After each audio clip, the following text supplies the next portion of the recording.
नमस्कार, जोहार बच्चों। आपकी पाठशाला पे आपका स्वागत है। बच्चों, पिछले वीडियो में हम आपके लिए लेकर के आए थे एक साइंस का मॉडल पेपर और आज हम आपके लिए लेकर के आए हैं सोशल साइंस यानी सामाजिक विज्ञान का मॉडल पेपर क्लास 10 का, जो 2024 में बोर्ड एग्जाम होने वाला है। बिल्कुल नए पैटर्न पर वैसे ही आपको ये बना करके हम लेकर के आए हैं। लगभग ऐसे ही आपको देखने को मिलेगा। लेकिन अगर आपने साइंस वाला जो मॉडल पेपर है वो अगर अभी तक आपने नहीं देखा है तो इसी वीडियो के नीचे डिस्क्रिप्शन बॉक्स में उसका लिंक मैं दे दूंगा, आप वहां से देख सकते हैं। नहीं तो आप चैनल पर विजिट करके वहां से भी उस वीडियो को देख सकते हैं। तो चलिए बिना देर किए हुए शुरू करते हैं। जो आपका मॉडल पेपर है आपका सोशल साइंस का, उसमें हमने सब्जेक्टिव और ऑब्जेक्टिव सारे क्वेश्चन को कंप्लीट करके रखा हुआ है। देखिए कैसे इसको बनाया हुआ है, पहले उसको देख लीजिएगा। इस पेपर को हमने 4 खंडों में डिवाइड किया हुआ है, section A, section B, section C और सेक्शन डी। सेक्शन ए जो है उसमें 15 ऑब्जेक्टिव रखे हुए हैं। ये हो सकता है कि आई थिंक 30 क्वेश्चन भी ऑब्जेक्टिव के बन सकते हैं, और लेकिन मैंने यहाँ 15 ही रखे हुए हैं और सभी को 2 अंक दिया हुआ है। सेक्शन बी में 5 प्रश्न रखे हैं जो कि 2 अंक के हैं, और सेक्शन सी में भी 5 प्रश्न जो कि 3 अंक के हैं सभी के सभी, और सेक्शन डी आपका लॉन्ग आंसर है जो कि 5 अंक का सभी क्वेश्चन रहने वाला है। तो इस तरह से ये 25 नंबर का सेक्शन डी हो गया, 15 नंबर का आपका सेक्शन सी हो गया, सेक्शन बी आपका 10 नंबर का हो गया और 30 नंबर का आपका सेक्शन ए हो गया। इस तरह से टोटल आपके 80 मार्क्स बन जाते हैं, और जो 80 मार्क्स आपके बन जाएंगे ये आपके सब्जेक्टिव और ऑब्जेक्टिव पूरा मिला करके बन गया। अब हम लोग देखने वाले हैं कि इसके जो क्वेश्चन है वो कैसे हैं, और काफी सिलेक्टेड क्वेश्चन है। डियर, वीडियो को अंत तक जरूर देखिएगा और इस वीडियो को लाइक भी करते रहिएगा।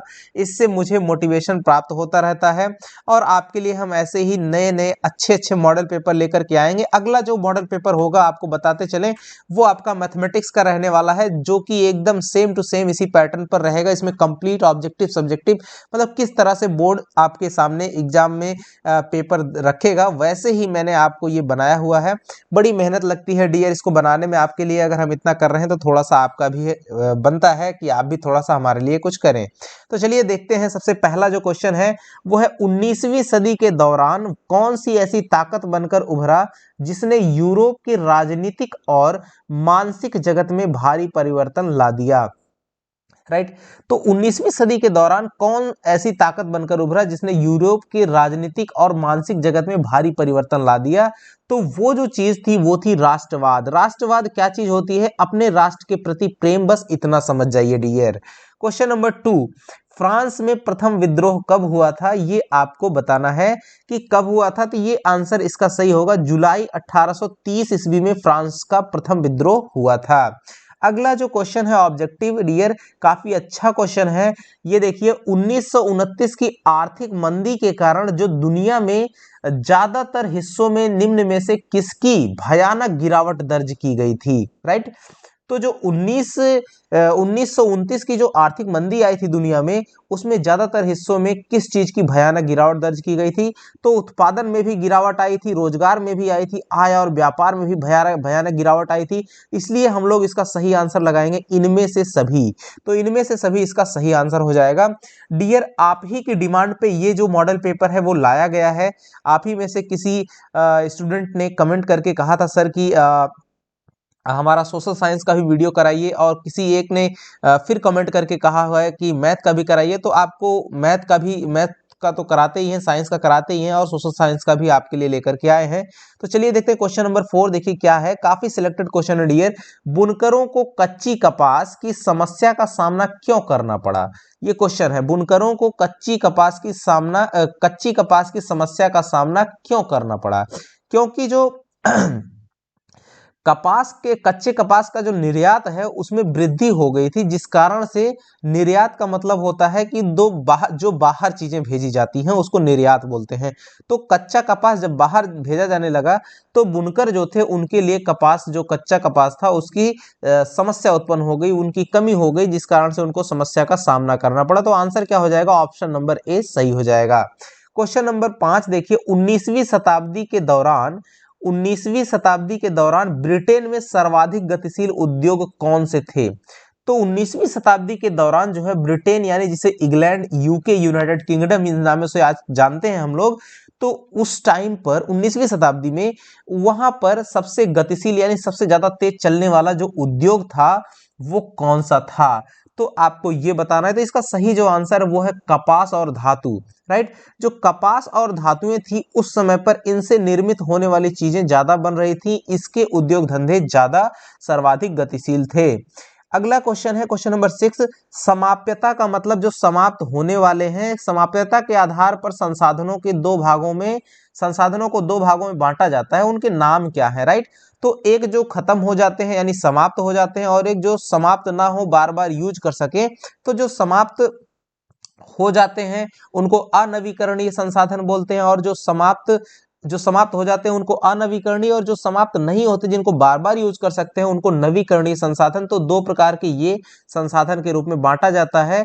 किसके आधार पर? तो आपका समाप्यता के आधार पर नवीकरणीय और अनवीकरणीय संसाधन के रूप में संसाधनों को दो भागों में बांटा जाता है। तो आंसर क्या हो जाएगा? बी ऑप्शन सही होगा। Question number 7। संसाधनों के अंधाधुंध शोषण से किस प्रकार का वैश्विक पारिस्थितिकी संकट पैदा हो गया है? तो भूमंडलीय तापन भी पैदा हुआ, ओजोन परत का अवक्षय हो रहा है, और पर्यावरण प्रदूषण भी हो रहा है। तो इसलिए इसका जो सही आंसर हो जाएगा वो इनमें से सभी, राइट। संसाधनों का जो अंधाधुंध शोषण हो रहा है उससे हमारे लिए सभी प्रकार की समस्याएं उत्पन्न हुई हैं, जो इस ऑप्शन में दी हुई हैं ए बी सी में। इसलिए डी ऑप्शन यानी इनमें से सभी ये आपका सही हो जाएगा क्वेश्चन नंबर 7 का। अब बढ़ते हैं क्वेश्चन नंबर 8 की तरफ। देखिए क्या कह रहा है क्वेश्चन कि प्रचुर मात्रा में जल के उपलब्ध होने के बावजूद भी जल किन कारणों से प्रदूषित और मानव उपयोग के लिए खतरनाक बनते जा रहे हैं? जल इतना ज्यादा भारी मात्रा में होने के बावजूद भी हमारे पास जल जो है प्रदूषित होता जा रहा है और हमारे उपयोग के लिए खतरनाक बनते जा रहे हैं। तो ऐसा किस कारण से हो रहा है? तो पहला कारण में लिखा हुआ है घरेलू और औद्योगिक अपशिष्टों के मिलने से, सही बात है। रसायनों के अधिक प्रयोग से, ये भी सही बात है। और कीटनाशकों और कृषि में प्रयुक्त उर्वरकों के प्रयोग से। तो इसलिए हम लोग इसका भी आंसर क्या लगाएंगे? इनमें से सभी, ये सही करेक्ट आंसर बन जाएगा। क्वेश्चन नंबर 9 देखिए बच्चों, मानसून के आगमन के साथ जो फसलें बोई जाती हैं, मानसून का मतलब होता है बारिश का जो सीजन आता है वो। तो बारिश का जब सीजन आता है तो उस समय कौन सी फसल लगाई जाती है? तो प्रमुख रूप से हमारे पास धान बोया जाता है। और जो धान होता है, एक गेहूं, प्रमुख फसलों की बात करें अगर तो गेहूं और उसके बाद धान, राइट। तो गेहूं जो है आपका ठंडी के टाइम जब स्टार्ट होता है उस टाइम पे बोया जाता है, तो उसको हम लोग रबी फसल बोलते हैं, जो गेहूं की फसल के साथ बोई जाती हैं। जो फसलें, जैसे गेहूं हो गया, मटर हो गया, चना हो गया, मसूर हो गया, ये सब आपकी रबी फसलें हैं। जबकि धान के साथ में जो बोई जाती हैं फसलें, उनको हम लोग खरीफ की फसलें कहते हैं। तो वह किस फसल के अंतर्गत आती है? तो आंसर हो जाएगा खरीफ की फसलें, राइट। इन दोनों के अतिरिक्त जो तीसरी किस्म की समय में बोई जाने वाली फसल है उनको हम लोग जायद वाली फसलें बोलते हैं। अगला क्वेश्चन है 10 नंबर, औद्योगिक विकास की रीढ़ के रूप में किस खनिज को महत्वपूर्ण माना जाता है? औद्योगिक विकास की रीढ़, ध्यान दीजिएगा, औद्योगिक विकास की रीढ़ के रूप में किस खनिज को जाना जाता है? तो इसका जो सही आंसर है डियर, किस खनिज को जाना जाता है? लौह अयस्क जो है उसको हम लोग औद्योगिक विकास की रीढ़ के रूप में जानते हैं, राइट। अगला क्वेश्चन है 11 नंबर, निम्न में से कौन कार्यपालिका और विधायिका द्वारा बनाया गया जो कानून होता है उस पर अंकुश रखता है? तो आंसर होगा न्यायपालिका। न्यायपालिका जो होती है डियर, वो जो है कार्यपालिका और विधायिका के द्वारा जो कानून बनाया जाता है उस कानून पर अंकुश रखती है और देखती है कि उस कानून में क्या सही है क्या गलत है, अकॉर्डिंग टू आवर कॉन्स्टिट्यूशन। अगला जो है क्वेश्चन नंबर 12 है, कह रहा है निम्नांकित में से किस राज्य में शिशु मृत्यु दर सबसे कम है? डियर, तो केरल जो राज्य है वहां पर शिशु मृत्यु दर सबसे कम है इन दिए गए चारों राज्यों में से। अगला जो है क्वेश्चन है 13 नंबर, सामान्यतः बहुराष्ट्रीय कंपनियां उसी स्थान पर उत्पादन इकाई स्थापित करती हैं जहां क्या क्या सुविधा होनी चाहिए? बाजार नजदीक हो, कम लागत पर श्रमिक यानी कि जो मजदूर है वो उपलब्ध हो सके, उत्पादन के अन्य कारक जो कारण है वो भी होने चाहिए। यानी कि इनमें से सभी चीजें क्या होंगी? जरूरी होती हैं। जहां बहुराष्ट्रीय यानी मल्टीपर्पज कंपनियां जो होती हैं वो जहां अपनी उत्पादन इकाई स्थापित करती हैं, वहां ये सब चीजों को देख करके ही वो क्या करती हैं? बहुराष्ट्रीय कंपनियां अपना जो उत्पादन इकाई है उसको स्थापित करती हैं। तो ये आंसर क्या होगा? इनमें से सभी। क्वेश्चन नंबर 14, विभिन्न देशों के बाजारों को जोड़ने या एकीकरण में निम्न में से कौन सहायक होता है डियर?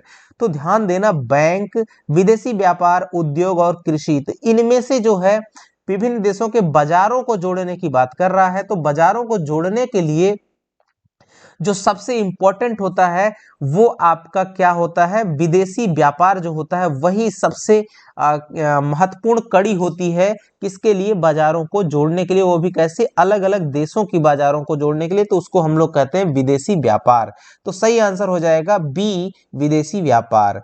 अगला लास्ट क्वेश्चन है सेक्शन ए का, यानी ऑब्जेक्टिव क्वेश्चन, अन्य जाति समूहों से भेदभाव, अन्य जाति समूहों से भेदभाव और उन्हें अपने से अलग मानने की जो धारणा है निम्न में से किस व्यवस्था पर आधारित है, किस सिस्टम पर आधारित है?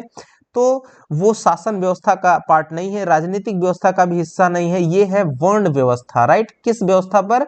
वर्ण व्यवस्था पर आधारित हमारी व्यवस्था है। तो इस तरह से हमने डियर 15 जो ऑब्जेक्टिव क्वेश्चन थे वो देख लिए। अब सेक्शन बी के जो क्वेश्चन है उनको देखते हैं। ये वेरी शॉर्ट आंसर क्वेश्चन है, एक लाइन में या एक दो शब्दों में ऐसे आंसर रहेंगे। तो देखिए, नेपोलियन बोनापार्ट कौन था? पहला काफी इंपॉर्टेंट क्वेश्चन, तो नेपोलियन बोनापार्ट फ्रांस का एक महान सेनापति था, दैट्स योर आंसर। अगला क्वेश्चन है, चाय उत्पादक दो राज्यों के नाम लिखिए। तो यहाँ पे सबसे फेमस जो राज्य है, एक असम और दूसरा बंगाल। और भी कुछ राज्यों में होती है चाय की खेती, लेकिन जितना इन दोनों में होती है उतना और नहीं होती है। अगला क्वेश्चन है, गांधी जी कहा करते थे, कहा नहीं होगा, कहा करते थे कि डैश को कभी भी राजनीति से अलग नहीं किया जा सकता। तो यहाँ क्या भरा जाएगा? तो आंसर हो जाएगा धर्म। राइट, तो गांधी जी कहते थे कि धर्म को कभी भी राजनीति से अलग नहीं किया जा सकता, तो इसका सही आंसर हो जाएगा धर्म। राइट, अगला जो क्वेश्चन है, हमारे देश के विकासात्मक लक्ष्य क्या होने चाहिए?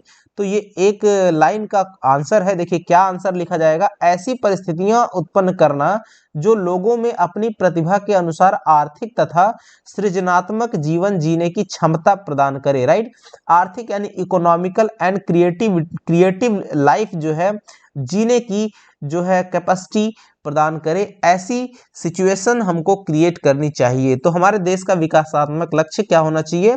ऐसी स्थितियां उत्पन्न करो ताकि आर्थिक और सृजनात्मक जीवन जीने की क्षमता प्रदान हो लोगों के अंदर। अगला है, संकट क्या है? What is disaster? राइट, तो आकस्मिक होने वाली घटना जो होती है और दुर्घटना, उसे ही हम लोग संकट कहते हैं। राइट, आकस्मिक होने वाली घटना एवं दुर्घटना ही क्या है? संकट है। तो इस तरह से 5 क्वेश्चन जो आपके थे वो आपके हो गए किसमें? Very short answer. अब हम लोग शॉर्ट आंसर की बात करते हैं। ये सारे क्वेश्चन 3 नंबर के हैं और 5 क्वेश्चन इसमें भी आपको देखने को मिलेंगे।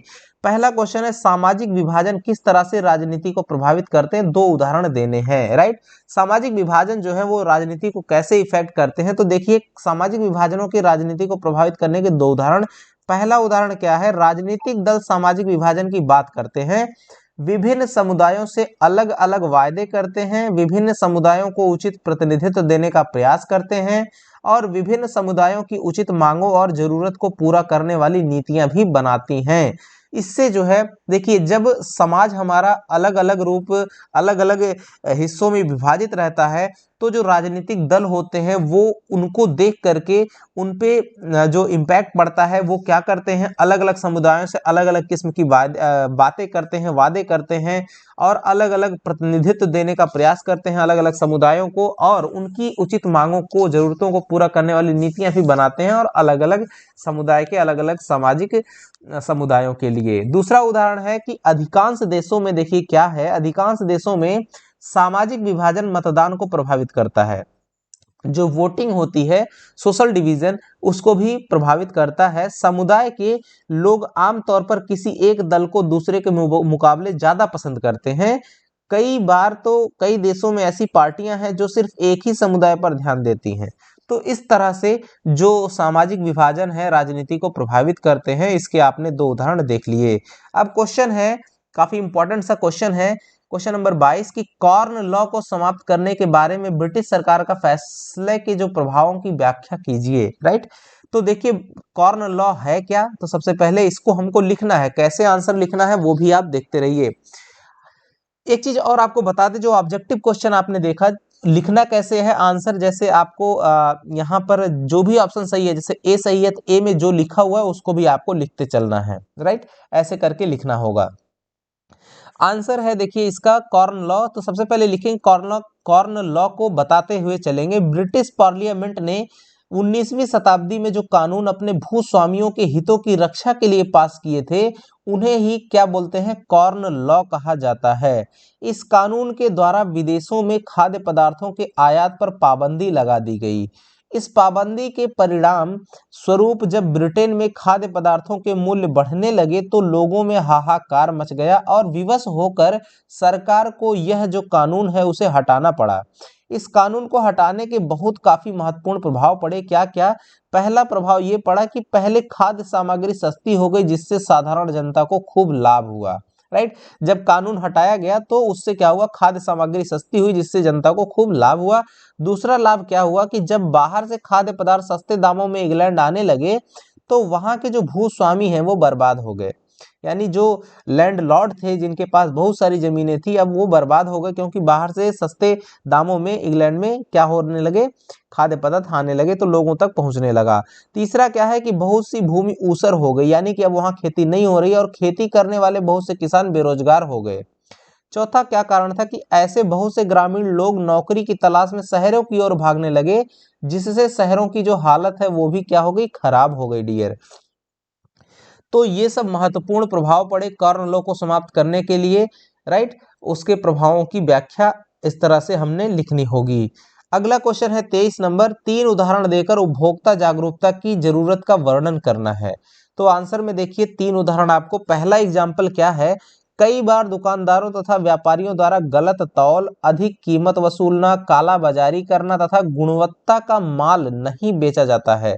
एक तो ये कारण हुआ, उपभोक्ता जागरूकता क्यों जरूरी है वो बारे में बताया जा रहा है। एक कंपनी ने अपने उत्पाद को माता के दूध से भी बेहतर बताया, माँ के जो दूध है उससे भी बेहतर बताया और वर्षों तक विश्व भर में बेचा गया। परंतु वर्षों के अंत में संघर्ष के पश्चात, यानी किसी ने जैसे संघर्ष के पश्चात जो है उसको स्वीकार करना पड़ा कि उनका दावा क्या था, गलत था, कि उनका दूध जो है माँ के दूध से बेहतर नहीं था। तीसरा जो कारण है देखिए, तीसरा जो उदाहरण है कि सिगरेट कंपनियों को भी मनवाने के लिए सिगरेट से कैंसर होता है, यानी ये चीज मनवाने के लिए कि सिगरेट से कैंसर होता है, काफी समय लगा, राइट। इन उदाहरणों से, ये जो तीनों उदाहरण दिए गए, इन उदाहरणों से स्पष्ट है कि गलत प्रचार के द्वारा कंपनियां अपने उत्पाद बेचती हैं, परंतु अगर उपभोक्ता यानी जो कंज्यूमर है वो जागरूक है तो वह इस प्रकार के गलत प्रचार के बहकावे में नहीं आ सकता। उपभोक्ता को अपने अधिकारों के बारे में पता होगा तो कोई व्यवसायी उसका शोषण नहीं कर सकेगा। अतः उपभोक्ता जागरूकता की आवश्यकता है। तो इतना आंसर हमको लिखना पड़ेगा डियर, तब हमारा आंसर करेक्ट बेहतर रहेगा। क्वेश्चन नंबर 24 देखिए क्या है कि खोज और बचाव कार्यों के दौरान क्या करना चाहिए, किन्हीं 3 को लिखना है। ये क्वेश्चन 3-3 नंबर के हैं, इसलिए 3 पॉइंट आपसे पूछा भी जा रहा है। तो यहाँ पे देखिए खोज और बचाव दल का जो उद्देश्य है वो निम्नलिखित है। पहला उद्देश्य यहाँ है कि खोज और बचाव दल का सबसे पहला उद्देश्य होता है कि वह आपदा में फंसे लोगों की तलाश करें और उनके बचाव के साधन जुटाएं। दूसरा जो आपका उद्देश्य है, आपदा में फंसे लोगों की खोज के पश्चात स्वयं सेवकों को पहले उनका प्राथमिक चिकित्सा उपलब्ध करवानी चाहिए और फिर जल्दी से जल्दी उन्हें किसी निकट के अस्पताल में पहुंचाना चाहिए डियर। और तीसरा उद्देश्य है कि खोज और बचाव दल का यह भी उद्देश्य होता है कि वह खतरनाक भवनों का पता लगाएं ताकि ऐसे भवनों के किसी भी भाग के गिरने से कोई और व्यक्ति जख्मी न होने पाए। तो यहाँ पर 3 आपको प्रमुख उद्देश्य दिए गए हैं, बताए गए हैं खोज और बचाव दल के, जिन्हें आप अपने एग्जाम में, परीक्षा में जो क्वेश्चन पूछे जाएंगे तो वहां आंसर के रूप में लिख सकते हैं। क्वेश्चन नंबर 25 सेक्शन सी का 25वां क्वेश्चन, भारत के रेखा मानचित्र का ध्यानपूर्वक अध्ययन कीजिए। क, ख तथा ग द्वारा प्रदर्शित जगह को पहचानकर नामांकित कीजिए। तो देखिए क जो जगह है वो है परमाणु ऊर्जा केंद्र है। यहाँ जो फिगर में दिया हुआ है क, ये जो है एक परमाणु ऊर्जा केंद्र है। पहले तो ये जानना है कि जो क जगह है वो कहाँ पे है, तो ये उत्तर प्रदेश के इलाके में पड़ रहा है। तो उत्तर प्रदेश में जो परमाणु ऊर्जा केंद्र है उस जगह का नाम लिखना है, तो ये है नरौरा। राइट। नरौरा परमाणु ऊर्जा केंद्र है जो कि उत्तर प्रदेश में पड़ता है। जो ख वाला हिस्सा है ये देखिए क्या है, आपका सॉफ्टवेयर टेक्नोलॉजी पार्क है, जहां की सॉफ्टवेयर टेक्नोलॉजी पार्क है। ये कौन सी जगह का सॉफ्टवेयर टेक्नोलॉजी पार्क है, तो ये आपका नागपुर का हिस्सा है। नागपुर जो कि कहां है, महाराष्ट्र में है, राइट, महाराष्ट्र। तो इस तरह से हमने, और ग जो हिस्सा है ये आपका क्या है, लौह अयस्क की पेटी है, यहाँ लौह अयस्क पाया जाता है। तो ये हिस्सा आपका झारखंड में पड़ता है। झारखंड का जो सिंह भूमि है, सिंह भूमि, राइट, तो सिंह भूमि वाला हिस्सा है, कहां पड़ता है ये, झारखंड में। तो इस तरह से इसके आंसर हम लोगों को लिखने हैं। का आंसर क्या बन जाएगा, नरौरा उत्तर प्रदेश, दूसरे का आंसर बन जाएगा नागपुर महाराष्ट्र, और तीसरा है सिंह भूमि झारखंड, राइट, गा वाला। अब देखते हैं हम लोग सेक्शन डी, दीर्घ उत्तरीय प्रश्न जो है, इसमें भी 5 क्वेश्चन है। देखिए कैसे लॉन्ग आंसर को राइट करना है, और ये आपके लिए काफी महत्वपूर्ण होने वाला है, काफी इंपॉर्टेंट क्वेश्चन है डियर। कह रहा है ये मार्टिन लूथर कैसे मुद्रण के पक्ष में था। मुद्रण जो प्रिंटिंग होती है उसको मुद्रण कहते हैं हिंदी में, और उसने उसकी खुलेआम प्रशंसा की, यानी किसकी, मुद्रण की, प्रिंटिंग की। व्याख्या कीजिए, राइट, व्याख्या करना है कि मार्टिन लूथर जो थे उन्होंने मुद्रण के पक्ष में कैसे थे, और उन्होंने उसकी खुलेआम प्रशंसा कैसे की, इसकी आपको व्याख्या करनी है, एक्सप्लेनेशन करना है। तो चलिए देखते हैं कैसे इसके आंसर को लिखना है। पहली बात देखिए क्या खास है कि मार्टिन लूथर जर्मनी का एक महान धर्म सुधारक था। उसने रोमन कैथोलिक चर्च की कुरीतियों का विरोध किया था तथा रेफॉर्मेशन आंदोलन की शुरुआत की, राइट, ये पहला पॉइंट में। और खास करके हमको बिंदुवार करके लिखना है क्वेश्चन के आंसर को, तब ज्यादा और सटीक बेहतर रहता है। जो एग्जाम में कॉपी चेक करने वाले होते हैं, एग्जाम कॉपी चेक करने के लिए जो टीचर होते हैं उनके लिए काफी हेल्पफुल होता है इन पॉइंट्स के अनुसार उसको चेक करना और नंबर बैठाना। दूसरा बिंदु क्या लिख सकते हैं, मुद्रण के माध्यम से उसके द्वारा कैथोलिक चर्च की आलोचना कर लिखी गई 95 स्थापनाएं अधिक से अधिक लोगों तक पहुंची, किसके द्वारा, मुद्रण यानी प्रिंटिंग के द्वारा। तीसरा क्या है, उसने प्रोटेस्टेंट मत की शुरुआत की, उसने न्यू टेस्टमेंट की रचना की, जो मुद्रण तकनीकी के कारण बहुत कम समय में हजारों लोगों के हाथों में पहुंच गया, किसके द्वारा, मुद्रण यानी प्रिंटिंग के द्वारा। अगला है चौथा कि मुद्रण के तकनीक के विकास के कारण ही लूथर को अपने विचारों को लोगों में फैलाने का अवसर प्राप्त हुआ, जिसके कारण प्रोटेस्टेंट धर्म की शुरुआत हुई।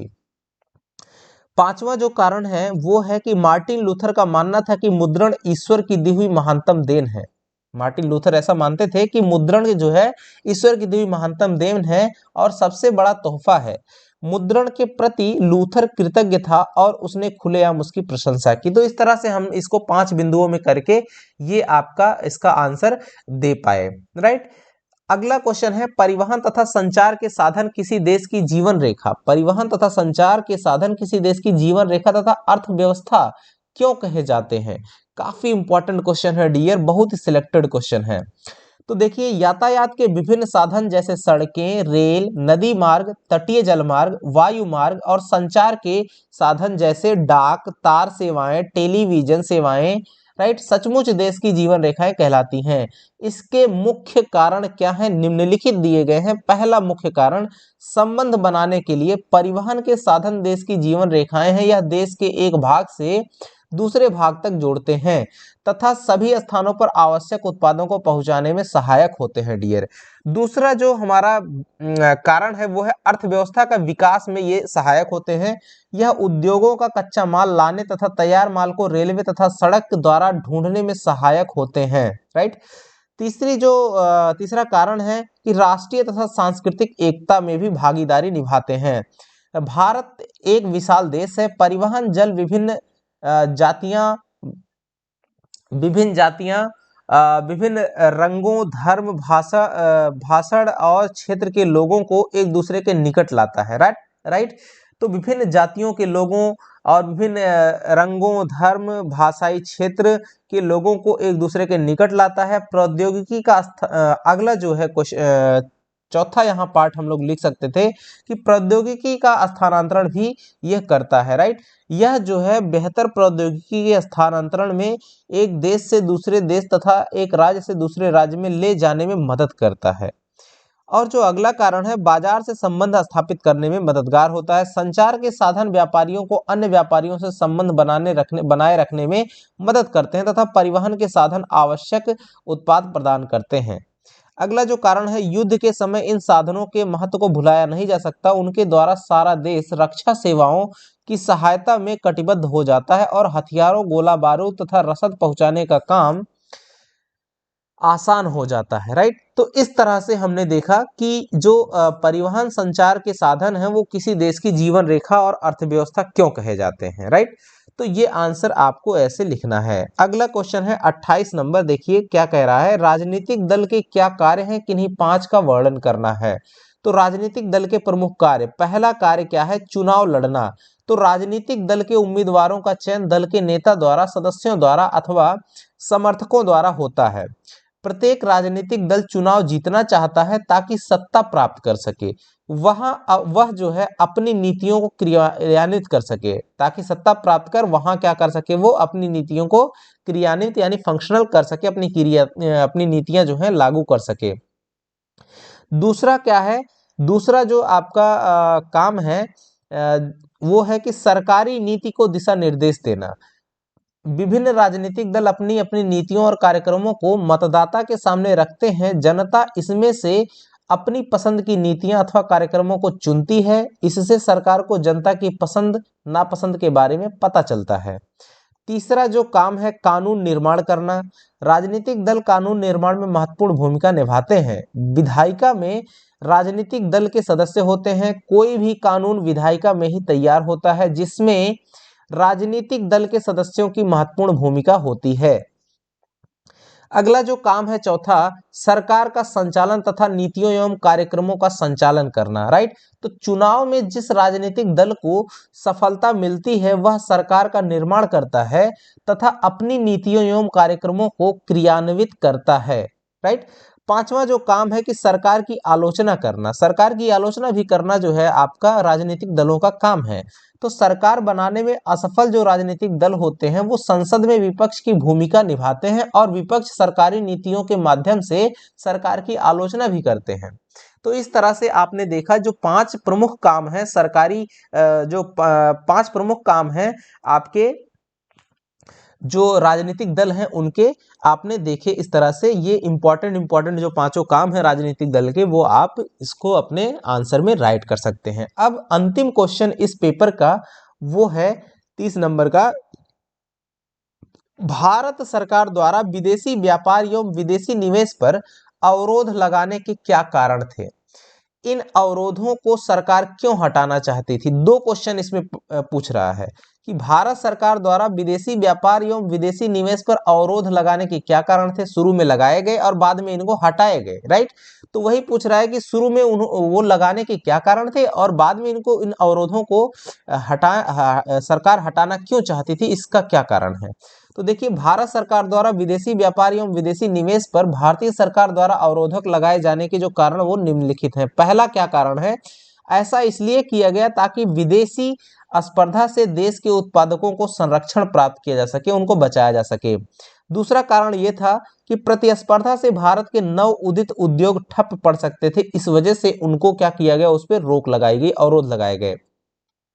तीसरा कारण क्या है बच्चों, ऐसे में यही उचित समझा गया कि केवल उन्हीं वस्तुओं का आयात किया जाए जिनके बिना काम चलना कठिन है और जो बिल्कुल अनिवार्य है, जैसे मशीनरी, उर्वरक, पेट्रोलियम आदि। इन्हीं ऐसी चीजों का जो बिल्कुल ही हमारे लिए कंपलसरी है, जिनको बेचना, उन्हीं को, जो बहुत इंपॉर्टेंट है, उन्हीं को हम लोग उनका निर्यात करें, बाकी को ना करें। राइट। निर्यात नहीं, आयात। उनका आयात मतलब होता है कि अपने यहाँ खरीदा जाए। राइट। तो मशीनरी हमारे यहाँ नहीं था, उर्वरक, फर्टिलाइजर, पेट्रोलियम, सब इसलिए हमको खरीदना पड़ता था, आयात करना पड़ता था। राइट। तो उतना ही खरीदे जिससे हमारा काम चल सके। अगला देखिए, दूसरा जो इसका, इन अवरोधों को सरकार हटाना भी चाहती थी, तो उसके क्या कारण है। भारतीय सरकार द्वारा अवरोधों को हटाने के निम्नलिखित कारण है। तो पहला कारण देखिए कि भारतीय सरकार ने सोचा कि वह समय आ गया जब भारतीय उद्योगपति प्रतिस्पर्धा का मुकाबला करने में सक्षम हो चुके हैं। राइट। जब गवर्नमेंट ने ऐसा सोचा कि जो उसके उद्योगपति हैं वो इस प्रतिस्पर्धा का मुकाबला करने में सक्षम हो गए हैं, तो उसने इन अवरोधकों को हटाने का निश्चय किया। दूसरा क्या कारण था? इस प्रतिस्पर्धा के कारण भारतीय उत्पादक अपने माल में सुधार करने का प्रयत्न करेंगे ताकि उनका माल विदेशों में बड़ी मात्रा में बिक सके। यानी जो आयात पे डिपेंड थे, अब वो निर्यात करने की भी सोच रखने लगे।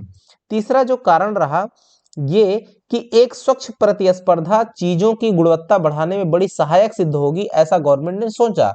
इन बातों को ध्यान में रखते हुए भारतीय सरकार ने 1991 में धीरे धीरे आयात पर लगे हुए बहुत से प्रतिबंधों को हटाना शुरू कर दिया। इससे यह लाभ हुआ कि भारत में अनेक अंतर्राष्ट्रीय कंपनियों ने अपना निवेश करना शुरू कर दिया और भारतीय खरीदार को भी विभिन्न प्रकार का सामान आसानी और सस्ते दामों में मिलने लगा। तो ये रहे डियर आपके कि गवर्नमेंट जो है विदेशी व्यापार और विदेशी निवेश पर अवरोध क्यों लगाना चाहती थी और फिर बाद में उसको क्यों हटाना चाहती थी, ये उसके कारण हो गए। तो इस तरह से देखा बच्चों कि आपने जो सामाजिक विज्ञान का पूरा कंप्लीट एक पैकेज कंप्लीट पेपर था, सब्जेक्टिव ऑब्जेक्टिव, और एकदम ऐसे ही पेपर आएगा ये मैं काफी दावे के साथ आपको कह सकता हूं। बड़ी मेहनत से मैंने इसको आपको क्वेश्चन को बनाया, तैयार किया, काफी समय लगा। तो आई थिंक ये आपके लिए काफी मददगार साबित हो सकता है। अगर ये आपके थोड़ा सा भी काम आ जाए तो मैं समझूंगा कि मेरी मेहनत जो है सफल रही। ठीक है डियर, मिलेंगे जल्द ही अगले वीडियो के साथ। अगला जो मॉडल पेपर रहेगा वो आपका मैथमेटिक्स सब्जेक्ट का रहने वाला है। तब तक के लिए धन्यवाद। जय हिंद बच्चों।